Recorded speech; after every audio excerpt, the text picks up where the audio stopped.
Hello everyone, my name is Deepika. आज हम लोग यूपीएससी सी सेट 2021 के मैथ्स एंड रीजनिंग के क्वेश्चंस करने वाले हैं। तीन पार्ट हम ऑलरेडी कर चुके हैं जिनमें हम स्टार्टिंग वाले मैथ्स एंड रीजनिंग के क्वेश्चंस ले चुके हैं। अभी पार्ट 4 है जिसमें हम सीरीज ए के क्वेश्चन नंबर 35 टू 40 डिस्कस करने वाले हैं। तो चलिए स्टार्ट करते हैं। ये फर्स्ट क्वेश्चन है, इसमें हमें बोला गया है in a group of 120 persons 80 are Indians and rest are foreigners. Further, 70% in the group can speak English. The number of Indians who can speak English is. तो हमें ये बोला गया है 120 टोटल पर्सन्स हैं जिनमें से 80 इंडियंस हैं। तो रिमेनिंग जो हो गया वो 40 वो हो गए फॉरेनर्स। फिर हमें ये बोला गया इन 120 में से 70 ऐसे होंगे जो कि इंग्लिश स्पीकिंग होंगे। तो हमें ये बताना है कितने इंडियंस ऐसे होंगे जो कि इंग्लिश बोलते हैं। तो इस क्वेश्चन में हम एक अज्यूम कर लेते हैं कि ये जो 40 फॉरेनर्स हैं ये सारे ही इंग्लिश बोल रहे होंगे। अगर ये सारे इंग्लिश बोल रहे हैं तो कितना रिमेनिंग रहा? 70 माइनस 40 इज इक्वल टू 30। तो इस केस में ये जो एक्सट्रीम केस हमने ले लिया था सारे फॉरेनर्स इंग्लिश बोलते हैं, उस केस में जो 30 बचा ये हमारा वो इंडियंस हो गए जो कि इंग्लिश बोलते होंगे। तो इस लेकिन ये फॉरेनर्स 40 से कम भी हो सकते हैं इंग्लिश बोलने वाले। तो इस केस में इंडियंस 30 से ज्यादा हो सकते हैं जो कि इंग्लिश बोलते होंगे। तो यहाँ पर डी हमारा आंसर होगा 30 और मोर। ऐसे 30 इंडियंस तो होंगे ही जो कि इंग्लिश बोलते होंगे, 30 से ज्यादा भी हो सकते हैं। ओके, नेक्स्ट क्वेश्चन देखते हैं। इस क्वेश्चन में हमें बोला गया है consider all three digit numbers without repetition of digits obtain using three non zero digits and multiples of three. Let S be their sum. ठीक है, तो हमें एक नंबर अज्यूम करना है, मतलब थ्री डिजिट नंबर्स हमें सारे ही अज्यूम करने हैं जो कि जिनमें कोई डिजिट रिपीट नहीं होनी चाहिए। कोई भी डिजिट रिपीट नहीं होगी और कोई भी जीरो नहीं होगा डिजिट में। और जितनी भी डिजिट्स हैं तीनों डिजिट्स वो थ्री के मल्टीपल में होनी चाहिए। तो पहले तो ये देख लेते हैं कि थ्री के मल्टीपल में कौन कौन से डिजिट्स होती हैं। तो थ्री खुद होता है, सिक्स होता है और नाइन होता है। तो अब हमें ऐसे नंबर देखना है जो कि इन तीनों डिजिट से मिलकर बना हुआ होगा। तो पहला तो 369 ही ऐसा नंबर हो जाएगा। अब इसको हम इंटरचेंज कर करके देखते रहेंगे। नेक्स्ट हो जाएगा 396। फिर हम सिक्स को आगे ले लेंगे तो 639, देन 693। फिर हम नाइन को आगे ले लेंगे 936 एंड देन 936, सॉरी 963। ये हो जाएगा हमारा 963। नेक्स्ट, तो ये छह नंबर ऐसे हो जाएंगे हमारे पास जो कि थ्री डिजिट नंबर्स हैं। और सारे ही डिजिट्स इनमें जो है वो थ्री के मल्टीपल में है। कोई भी डिजिट रिपीट नहीं हो रही है और कोई भी जीरो नहीं है। तो इस तरह के नंबर्स ये होंगे हमारे पास। अब हमें बोला गया है कि एस इनका सम है। तो जब इन नंबर्स का सम लेंगे तो वो एस आएगा। तो एस यहाँ पर आ जाएगा हमारे पास 3996 इन नंबर्स का सम करने के बाद। अब हमें क्या बोला गया है? s is always divisible by 74।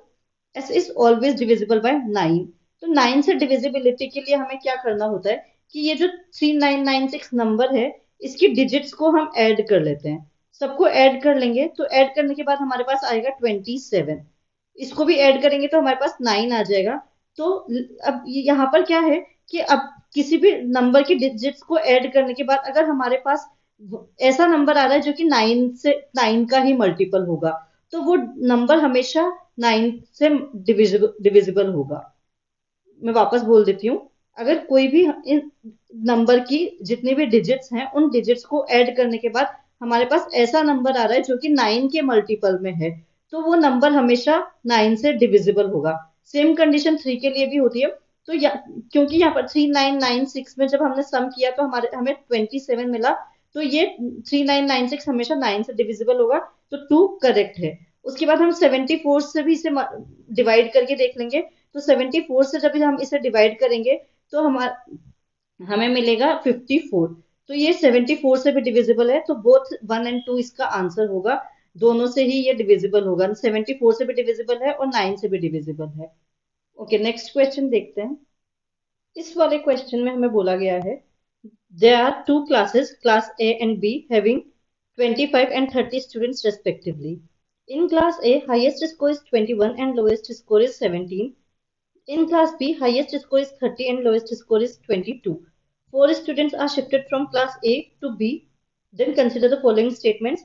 The average score of class B will definitely increase. The average score of class A will definitely increase. Okay, तो हमें बोला गया है दो क्लासेस हैं, क्लास ए और क्लास बी। इस क्लास ए में 25 स्टूडेंट्स हैं और क्लास बी में 30 स्टूडेंट्स हैं। जो ये 25 स्टूडेंट्स हैं इनमें हाईएस्ट मार्क्स 21 हैं और लोएस्ट 17 हैं। और ये जो क्लास बी है इसमें हाईएस्ट 30 हैं और लोएस्ट 22 हैं। अब हमें बोला गया है क्लास ए से 4 स्टूडेंट्स को क्लास बी में शिफ्ट कर दिया गया है, तो क्लास ए और क्लास बी के एवरेज स्कोर पर क्या फर्क पड़ेगा ये हमें पता करना है। अब यहाँ पर अगर हम देखेंगे तो ये जो क्लास ए का हाईएस्ट स्कोर है ये क्लास बी के लोएस्ट स्कोर से भी कम है। क्लास ए का हाईएस्ट स्कोर क्लास बी के लोएस्ट स्कोर से भी कम है। तो अगर क्लास ए से किसी भी स्टूडेंट को बी में शिफ्ट करते हैं तो जो बी का एवरेज है वो हमेशा डिक्रीज होगा, क्योंकि कम नंबर वाले इस क्लास ए से क्लास बी में आ रहे हैं। तो वन करेक्ट होगा, वन ट्रू है। सेकंड, अगर हम देखेंगे average score of class A will definitely increase. अब अगर इसमें इसमें दो केसेस बनेंगे, अगर हम 21 वाले को ही क्लास ए से क्लास बी में शिफ्ट कर देते हैं तो जो एवरेज स्कोर है क्लास ए का वो कम हो जाएगा। लेकिन अगर हम 17 वाले को या जो लोएस्ट स्कोर वाले बच्चे हैं उन्हें शिफ्ट करेंगे तो क्लास ए का एवरेज स्कोर बढ़ जाएगा। तो अगर हम हाईएस्ट स्कोर वालों को शिफ्ट करेंगे तो वो एवरेज स्कोर कम भी हो सकता है। तो इसलिए यहाँ पर डेफिनेटली गलत हो जाएगा, इसलिए ये नहीं होगा, यहाँ पर इसका आंसर ए होगा, one only. Okay, next question देखते हैं। इस क्वेश्चन में हमें बोला गया है Priya is 4 ranks below Seema and 31st from the bottom. फिर सेकंड स्टेटमेंट है Anna is 2 ranks above Seema and 37th from the bottom. तो हमें क्वेश्चन पूछा गया है what is Seema's rank from the top in a class of 40 students. तो इस type के क्वेश्चन में क्या है, सबसे पहले क्वेश्चन ही देखना चाहिए, फिर देखेंगे कि स्टेटमेंट 1 और स्टेटमेंट 2 उसे फुलफिल कर रहे हैं या नहीं कर रहे। दोनों स्टेटमेंट्स रिक्वायर्ड हैं इस क्वेश्चन को आंसर करने के लिए, या सिर्फ एक स्टेटमेंट से भी हम आंसर तक पहुंच सकते हैं, तो ये हमें देखना होगा। तो इसमें देख लेते हैं हम। यहां हमें बोला गया है प्रिया स्टेटमेंट 1 जो है इसमें हमें बोला गया Priya is 4 ranks below Seema and 31st from the bottom. तो ये जो प्रिया है ये सीमा से 4 रैंक्स बिलो है, तो 1 2 3 4 रैंक्स बिलो सीमा है और बॉटम से 31st रैंक पर है। और टोटल हमें बोला गया है टोटल 40 स्टूडेंट्स हैं। तो हमें सीमा की टॉप से रैंक निकालनी है कि टॉप से कितनी रैंक पर होगी सीमा। तो अब अगर आप यहाँ पर देखेंगे तो 31st यहाँ हो गया, तो यहाँ 31 32 33 34 35 36 37 38 39 एंड 40, टोटल 40 स्टूडेंट्स हैं। तो सीमा की टॉप से अगर हमें रैंक देखनी हो तो कैसे देखेंगे, 1 2 3 4 5 6, 6 नंबर पर सीमा की टॉप से रैंक आ जाएगी। तो स्टेटमेंट 1 अलोन से हम इस क्वेश्चन का आंसर निकाल रहे हैं।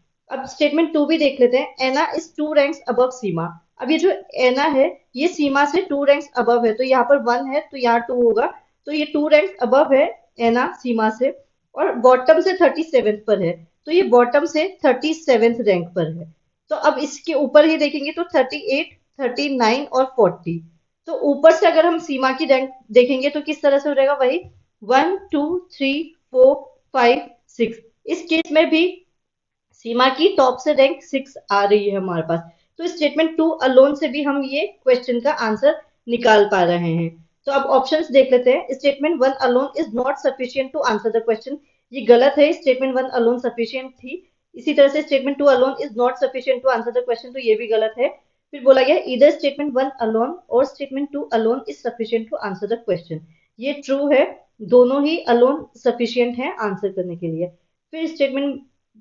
फिर डी में हमें बोला गया both statement 1 and 2 are required to answer the question, तो नहीं, दोनों की रिक्वायरमेंट नहीं थी, सिर्फ एक एक स्टेटमेंट से भी हम आंसर तक पहुंच जा रहे थे, तो सी इसका आंसर होगा यहाँ पर। ओके, नेक्स्ट क्वेश्चन देखते हैं। इसमें हमें बोला गया है, पहले क्वेश्चन ही देखते हैं क्वेश्चन में क्या पूछा गया है, फिर हम स्टेटमेंट्स को देखेंगे कि स्टेटमेंट से उस क्वेश्चन तक कैसे पहुंचा जाएगा। Who is the heaviest among A B C D and E. तो 5 लोग हैं, इनमें से हमें बताना है कोई हेवीएस्ट कौन है।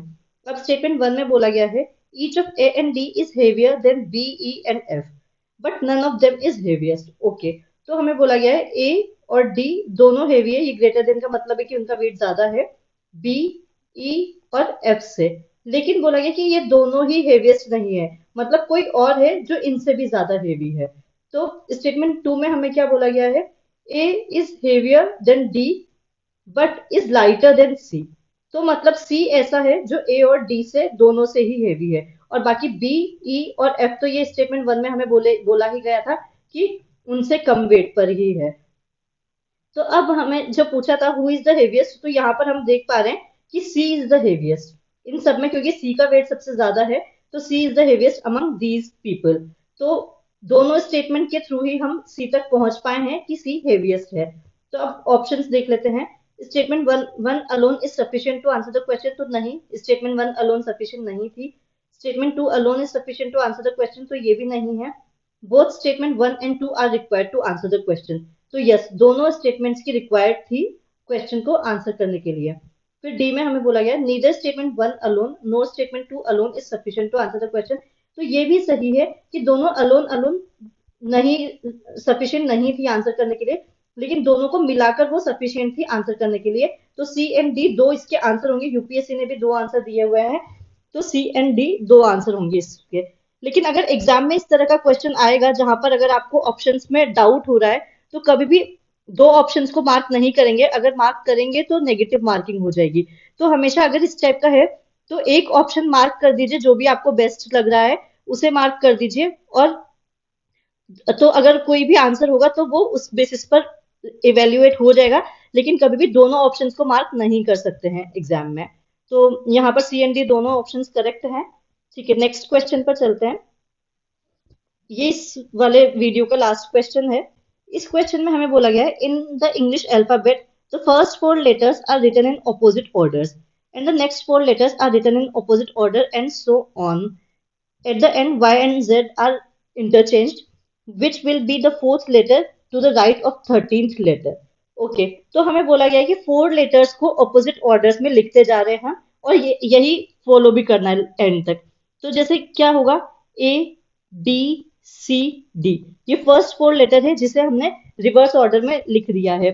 फिर E F G H I J K L M N O P Q R S T U V W X Y and Z, Y and Z को भी लास्ट में इंटरचेंज कर दिया है। तो अब हमें बोला गया है कि 13th लेटर के राइट में फोर्थ लेटर कौन सा होगा। तो यहाँ पर 4 लेटर्स हो गए, यहाँ पर 4 लेटर्स हो गए, यहाँ पर 4 लेटर्स हो गए, तो 12 ये टोटल हो चुके हैं यहाँ तक। तो ये जो P है ये 13th लेटर होगा यहाँ पर हमारा। जनरली अगर हम नॉर्मल इंग्लिश अल्फाबेट जो लेते हैं A to Z वाली, उसमें M होता है 13th लेटर, लेकिन इस वाले केस में P 13th लेटर होगा हमारा। तो अब P के राइट में फोर्थ लेटर हमें देखना है, तो 1 2 3 4, तो ये T। P के राइट में जब हम इधर जाएंगे तो ये T इस तरफ आएगा यहाँ पर, तो ये T जो होगा ये फोर्थ लेटर आएगा P के राइट में, तो यहाँ B इसका आंसर होगा, T ये इसका आंसर यहाँ पर होगा। तो आई होप आप लोगों को ये सेशन यूजफुल लगा होगा और क्वेश्चन समझ में आए होंगे कि किस तरह से हमने अप्रोच किए हैं ऑप्शंस के थ्रू और कैसे उन क्वेश्चन तक हम पहुंचे हैं। तो अगर आप लोगों को ये यूजफुल लगा है तो प्लीज लाइक करिए वीडियो को, चैनल को सब्सक्राइब करिए और शेयर करिए ज्यादा से ज्यादा लोगों के साथ। और कोई भी अगर आपका फीडबैक भी है तो प्लीज कमेंट्स में बताइए जो भी फीडबैक है, और कोई भी अगर डाउट भी है तो वो भी आप कमेंट्स में पूछ सकते हैं। तो हम या तो एक Q&A सेशन ले लेंगे तो उसमें हम डिस्कस कर लेंगे सारे डाउट्स को, या फिर अगर हो पाएगा तो कमेंट्स में ही डिस्कस कर लेंगे कि किस तरह से उसे अप्रोच किया जा सकता है। और बने रहिए चैनल के साथ। Thank you so much.